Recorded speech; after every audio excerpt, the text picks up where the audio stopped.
मेरा नाम कबीर कंडवाल है। मैं राजकीय पॉलिटेक्निक पित्तूवाला का थर्ड ईयर का छात्र हूँ।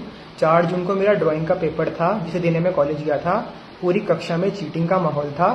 स्वयं टीचर ही चीटिंग करवा रहे थे। उसी दौरान मेरे को शिवानी मैम लेने आई और कहा कि तुम्हें प्रिंसिपल ऑफिस में बुलाया है। मेरे को ले जाते वक्त सीढ़ियों पे प्रभात खंडूरी सर ने मेरे को रोका और कहा कि यदि तुम्हें चीटिंग करनी है तो हमें पहले पैसे दो। मेरे पे पैसे ना होने की वजह से उन्होंने पहले मेरा चश्मा उतरवाया मैम के सामने ही और मेरे साथ गाली गलौज और मारपीट शुरू कर दी। उन्होंने मेरे बाल खींचे, मेरे को लात मारी, मेरे कान में मारा, मेरी पीठ में मारा और बहुत समय तक मेरे को मारते रहे वहां। उसके बाद मेरे को उनके मुंह से मेरे को स्मेल भी आ रही थी कि दारू वगैरह पीने की। उसके बाद वो मेरे को प्रिंसिपल ऑफिस ना ले जाके सामने वाले कक्ष में ले गए और वहां 4 अन्य टीचरों ने मेरे को प्रतिक करा। उन्होंने मेरे को मारपीट की धमकी दी कि अगर किसी को ये बात बताओगे तो तुम्हें जान से मार देंगे, तुम्हारी डिग्री खराब कर देंगे, तुम्हारा साल बर्बाद कर देंगे।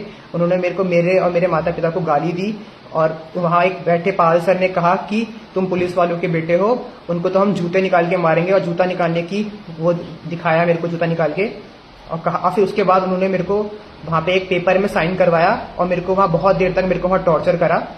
उसके बाद मेरे को वापस क्लास में भेजा, जहां मैं कहा कि पेपर लिख लो वापस, पर मैं कुछ नहीं लिख पाया। मैं रोने के उसमें था, मैंने कुछ नहीं लिखा। थोड़ी देर बाद प्रभात सर वापस आए कक्षा में और बोले मेरे को कि अब पेपर लिख ले, अब हम तेरे को फेल नहीं करेंगे। पर मैं लिखने के मूड में ही नहीं था, मैं बहुत रो रहा था पूरी कक्षा में।